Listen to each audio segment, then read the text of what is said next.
Bonjour, aujourd'hui on va voir la méthode pour être insensible face aux haters. J'ai dit bien insensible, c'est-à-dire que tu vas peut-être avoir des critiques ou des posts un petit peu acerbes sur ce que tu produis sur tes réseaux sociaux, que ce soit des vidéos, des contenus, du texte ou je ne sais quoi.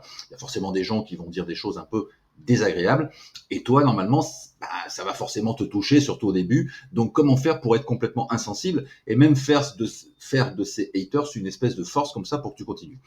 La première des choses à comprendre, c'est que les haters sont inévitables. Dans mes programmes d'accompagnement et dans mon club privé, je t'invite à partager ton incarnation, c'est-à-dire à vraiment te montrer, dire qui tu es, etc.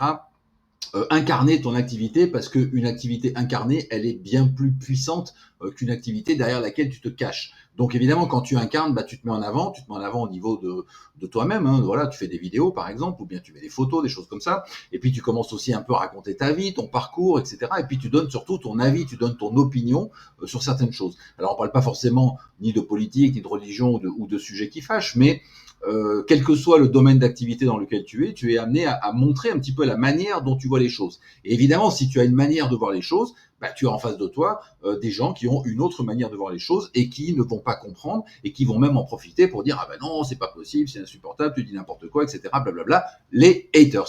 Donc les haters, ils sont inévitables de toute façon. Donc première chose à mettre en place, c'est de bien comprendre que dès que tu vas prendre un petit peu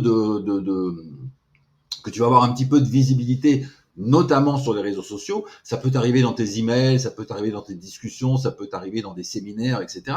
Bien sûr, mais la plupart du temps, on parle de quoi? On parle des réseaux sociaux, puisque c'est là quand même qu'il y a le maximum de haters. Eh bien, il faut que tu t'attendes en fait à en avoir, il faut que tu t'attendes à avoir ce genre de réaction. Donc déjà, ne sois pas surpris si tu as des critiques sur ce que tu postes. Donc la première chose à faire, et c'est la plus importante, après avoir pris conscience que les haters sont inévitables, c'est que on arrive à une formule, si tu veux, c'est que H égale L dans 95% des cas. Donc, je vais bien sûr te compléter la phrase. Les haters égale losers dans 95% des cas.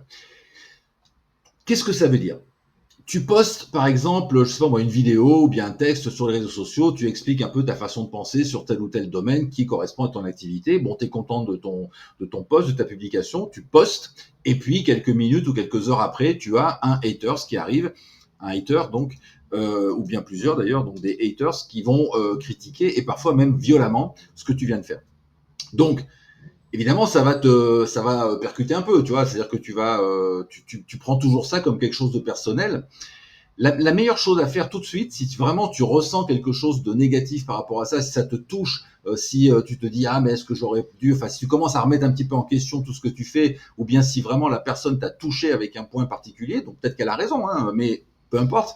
La première chose à faire, c'est de cliquer sur le profil. C'est-à-dire que tout le monde te dit les haters, tu les supprimes, tu les vires, c'est pas grave, ou bien tu ne lis pas ce qu'ils racontent, tu passes par-dessus. Oui, ça c'est dans un deuxième temps. Mais quand on est vraiment touché, ça arrive, hein, ça m'est arrivé bien entendu de poster quelque chose et puis d'avoir une réponse qui appuie sur un point où ça m'ennuie un petit peu. Donc on va voir déjà comment faire ensuite pour transformer ça en force, mais dans un premier temps, c'est embêtant, tu vois. Donc la première chose à faire pour bien vérifier, c'est de cliquer sur le profil de la personne. Donc tu cliques dessus. Il y a Martine, par exemple, qui t'a dit oui, mais tu racontais n'importe quoi parce que blablabla, etc. Gna, voilà. Bon, tu cliques sur Martine. Tu cliques sur Martine et tu vas voir un petit peu qui est Martine. Et là, tu vas te rendre compte que dans 95% des cas, tu as affaire à des gens qui font rien de leur vie, qui sont complètement à côté de la plaque, tu vois, moi je parle beaucoup de marketing, d'argent, de réussite, etc. dans le domaine notamment du bien-être. Évidemment, j'ai des haters qui sont des professionnels du bien-être qui vont me dire quoi? Ils vont me dire oui, mais vous, voilà, tout c'est tout pour l'argent, alors que nous, on est dans nos professions du bien-être, blablabla, on est ceci, on est cela. Bon, je clique sur Martine qui m'a dit ça. Et puis je m'aperçois que qu'est-ce qu'elle fait Martine? Elle est thérapeute, je ne sais quoi.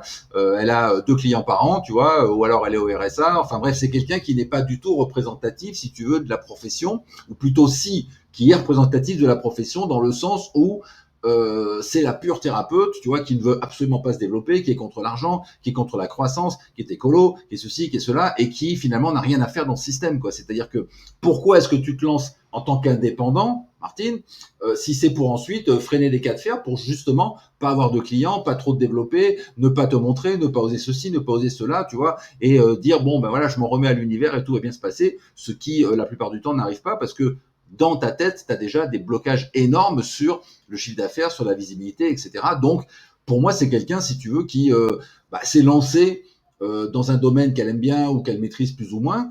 Je ne remets pas en cause, si tu veux, la qualité du travail qu'elle fournit. Par contre, je remets en cause la quantité de travail déjà et la qualité de sa communication, etc. Moi, c'est mon domaine. Tu vois, je parle pas d'autre chose. Je vais pas aller dire aux gens, oui, t'es un mauvais thérapeute, ou bien t'es un mauvais hypnothérapeute, ou t'es un mauvais praticien de FT parce que tu fais pas comme si. Je m'en fous de ça. C'est pas mon sujet. Tu vois, mon sujet, c'est si tu es praticien, thérapeute, etc., professionnel du bien-être, ou même dans d'autres domaines d'ailleurs. Eh bien, est-ce que tu as une audience, est-ce que tu as des produits et est-ce que tu vends? Donc, est-ce que ton activité fonctionne? Si elle fonctionne pas, est-ce que tu crois que je peux t'aider en faisant ceci ou cela? Est-ce que tu as envie d'être aidé? Est-ce que tu as besoin d'être aidé? Est-ce que tu veux t'en sortir? Est-ce que tu veux faire du chiffre d'affaires? Est-ce que tu veux maintenir ton activité d'indépendant? Ou est-ce que tu veux mourir lentement et retourner au RSA, au chômage ou dans un boulot qui te plaît pas? Voilà. Si c'est le deuxième cas, bah ok, n'écoute pas ce que je dis parce que je ne sers à rien. Si c'est le premier cas, je peux éventuellement t'aider. Donc, si je clique, je suis à peu près certain dans 95% des cas que ma hater du jour est quelqu'un qui est contre ce que je raconte. Donc, c'est normal. Si elle est contre le développement de son entreprise, si elle est contre la visibilité, si elle est contre aller chercher des clients, si elle est contre faire du chiffre d'affaires, bah, pour moi, elle n'a rien à faire dans le milieu de l'indépendant, tu vois, des gens qui travaillent pour eux. Et dans un deuxième temps, évidemment, ce que je raconte ne l'intéresse pas. Et ça, c'est dans 95% des cas. Donc, fais attention à ça et prends au départ, tu vois, quand tu débutes ou quand ça t'amuse ou quand tu as le temps, eh bien prends du temps, un petit peu, 2-3 minutes, pour aller voir le profil et rends-toi compte en fait de la vacuité, tu vois, de ces gens-là qui viennent te donner des conseils alors qu'eux-mêmes sont incapables de faire quoi que ce soit dans le domaine d'activité qui te concerne. Peu importe le domaine, tu vois, c'est toujours pareil. Tu vas avoir des gens qui sont haters professionnels, c'est-à-dire qu'ils vont aller cliquer sur tout et sur rien pour donner des avis sur tout et sur rien, alors qu'en fait, ils ne font rien. Donc, ça correspond évidemment. Et ça te redonne un petit peu la pêche parce que tu te dis, ok, je suis critiqué, mais je suis critiqué par quelqu'un qui est complètement bidon. Si tu es critiqué sur un orthographe, par exemple, ou une grammaire, un texte où tu as fait des fautes, etc., et que tu cliques, tu aperçois que la personne parle n'importe comment, ça va un petit peu te rassurer. Tu vas dire, ok, bon, d'accord, elle est venue déverser son fiel parce qu'elle en avait envie, mais elle est pas mieux que moi, quoi. Après, voilà, tu vas voir que systématiquement, dans 95%, 90, 95% des cas, tu vas tomber sur des gens qui ne sont pas aptes à te critiquer. Donc, bien entendu, tu peux pas être touché par ça. C'est comme si un enfant de 2 ans te disait ni gna, tu vois, ou un truc comme ça. Bon, voilà, c'est un enfant de 2 ans, donc tu vas pas commencer à discuter. Ok, il fait sa petite connerie du jour, c'est pas grave, tu laisses passer, c'est normal. Il a 2 ans, il n'est pas en capacité, si tu veux, de te donner des leçons sur différentes choses de la vie, quoi. Tu comprends? Voilà. Donc c'est la même chose, c'est la même chose. Et ça, c'est très important parce que cette petite vérification que tu vas faire 1 fois, 2 fois, 3 fois ou 10 fois si tu veux, eh bien, va te permettre de comprendre que l'intégralité des gens haters qui tournent autour de toi ne valent pas la peine en fait que tu t'en occupes tout simplement. Donc après, une fois que tu le sais, tu le fais plus évidemment, mais il faut que tu le vérifies par toi-même. Donc la première chose, c'est vraiment vérifie ça. Amuse-toi à cliquer sur les profils, ne passe pas 1 heure, hein, mais passe 2, 3, 4, 5 minutes pour aller voir un petit peu tous les profils, les Insta, les Facebook, les machins, pourquoi pas, et constater par toi-même que la personne qui t'a critiqué, voilà, il n'y a pas vraiment de quoi s'affoler, tu vois.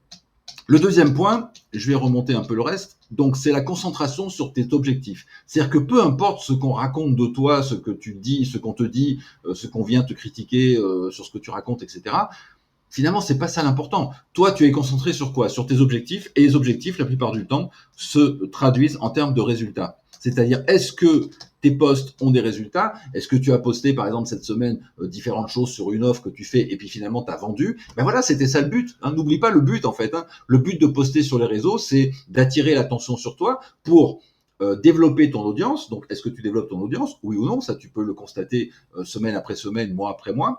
Est-ce que tu vends? Est-ce qu'il y a des offres qui se vendent? Donc, est-ce que tes posts amènent des ventes? Et donc, c'est ça le but aussi. Ou bien, est-ce que tu récupères des adresses email, des contacts ou des discussions, Messenger, etc. avec des gens? C'est ça les buts de ta communication. Il n'y a rien d'autre. Tu vois, on communique pas, si tu veux, pour le plaisir simplement. Oui, on peut le faire. Sur les réseaux, il y a plein de gens qui vont s'amuser à faire voilà des posts à rallonge, machin, parce qu'ils ont envie de parler, bon, ou bien de montrer leur science, etc. Mais nous, on parle pas de ça. On parle de gens qui veulent développer leur activité grâce aux réseaux sociaux, YouTube, Facebook, etc., etc. Si tu fais des vidéos, si tu es sur YouTube, sur TikTok ou je ne sais quoi, c'est parce que tu veux attirer l'attention sur ton activité dans le but d'avoir des contacts qui, avec lesquels tu peux avoir une interaction, ou bien dans le but direct de faire des ventes, tout simplement, quel que soit ton produit. Donc tes objectifs, tes résultats, c'est ça qui compte. C'est pas le reste, c'est pas les réponses qu'on apporte à tes posts.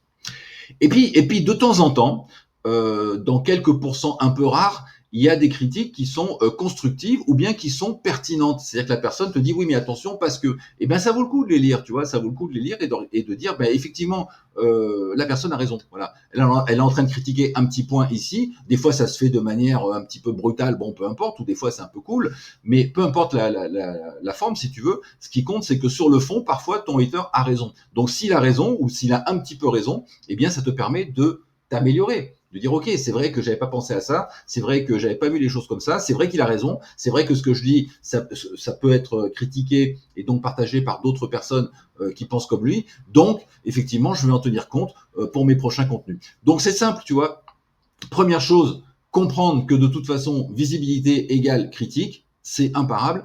Deuxième chose, le critique, la plupart du temps, c'est quelqu'un qui n'est pas apte à te critiquer, donc voilà, ne perds pas du temps avec ça. Pense toujours à cet enfant de 2 ans qui vient te raconter des trucs, alors qu'en fait, voilà, il peut pas objectivement avoir la science infuse pour te raconter des trucs, donc laisse tomber. Troisièmement, pardon, la concentration sur tes objectifs, donc les résultats comptent et non pas ce qu'on écrit sur toi ou ce qu'on te répond. Et puis évidemment, tiens compte de certaines critiques qui sont constructives. Après, est-ce qu'il faut supprimer ou pas supprimer? J'en ai parlé plusieurs fois. Donc, quand tu as une critique, un hater qui vient sur un post pour mettre un commentaire sur Facebook, sur YouTube ou je ne sais quoi, est-ce qu'il faut supprimer? Alors, il faut supprimer si c'est injurieux, si c'est un peu obscène, etc. Enfin, tu vois, si c'est un peu dégueulasse, bon, tu supprimes directement parce que c'est pas la peine que sur ton post il y ait ce genre de choses. Par contre, si c'est une critique qui est on va dire, bon voilà, qui est assez forte, mais qui n'est pas de ce type, eh bien au contraire, tu la laisses et tu réponds surtout, hein, tu réponds pour que tu puisses avoir une discussion. C'est-à-dire qu'éventuellement, d'ailleurs, la plupart du temps, quand tu demandes des précisions, la personne en face te dit un autre truc, machin, puis souvent s'aperçoit que c'est un malentendu ou que finalement on peut s'arranger, tu vois. C'est-à-dire que il y a la personne fait un pas vers toi et toi tu fais un pas vers elle et puis on arrive à trouver un juste milieu. Donc c'est bien. Ça montre aux autres que tu es ouvert à la critique et que tu n'as pas peur et que tu réponds et que tout va bien. Et puis troisièmement, c'est le point le plus important, ça génère de l'interaction. C'est-à-dire que quand il y a un post sur lequel il y a une critique, sache que les autres vont regarder les commentaires et vont un peu se passionner, entre parenthèses, quelques minutes, tu vois, ou quelques heures sur tout ça. Donc ils vont revenir, ils vont regarder ce que tu as répondu, ce que l'autre a répondu, pourquoi, comment. Les gens aiment bien, tu vois, un petit peu les bagarres comme ça. Alors tant que ça reste propre, tant que ça reste correct dans les échanges, eh bien ça te permet de faire monter ton post. Parce qu'un commentaire, même un commentaire haineux, eh ben c'est mieux que 0 commentaire. C'est tout simple. Tu vois, les algorithmes, si tu veux, ne font pas la différence entre le bien et le mal. Hein. C'est un petit peu comme dans la spiritualité, c'est un petit peu compliqué. Le bien et le mal, c'est une frontière un petit peu difficile. Donc là, c'est pareil, tu vois. Quand Facebook, tu postes par exemple une publication, un texte avec une photo, eh bien s'il y a 0 commentaire, bon, c'est que ça intéresse personne. S'il commence à y avoir 1, 2, 3 commentaires, c'est que ça intéresse déjà un peu plus. Et si du coup ces commentaires continuent à se développer parce qu'il y a une discussion, ben on va arriver très facilement à 7, 8, 9, 10 ou bien à 25 commentaires. Et là du coup Facebook se dit tiens, il se passe quelque chose sur ce post, ça a l'air intéressant, les gens réagissent. Donc je vais le mettre en avant. Donc c'est bénéfique pour toi parce que tu vas augmenter ta visibilité. Donc surtout n'enlève pas les discussions de tes haters, sauf évidemment si encore une fois elles sont vraiment horribles à lire et si c'est injurieux ou je ne sais quoi, bon tu peux virer direct. Mais dans le cas contraire tu réponds. J'espère que ça t'a aidé et j'espère surtout que ça va te déculpabiliser, que ça va te je sais pas, je trouve pas le mot, que ça va t'aider en fait tout simplement à mieux appréhender si tu veux ça, parce que si tu es pas préparé à ça et si tu n'es pas relax par rapport aux haters, ça risque de te mettre un coup et ça risque de foutre en l'air en fait ta campagne de communication. Tu vas dire ouais, bah, si c'est comme ça, c'est pas la peine, j'arrête, etc. Et c'est très dommage. C'est très dommage parce que avoir un hater, ça veut dire que tu as été vu et ça veut dire que tu bouscules un petit peu les codes et que par conséquent, ça vaut le coup de continuer, tu vois. Et ça, c'est très très important. Je te laisse là-dessus et je te dis à très bientôt. Ciao.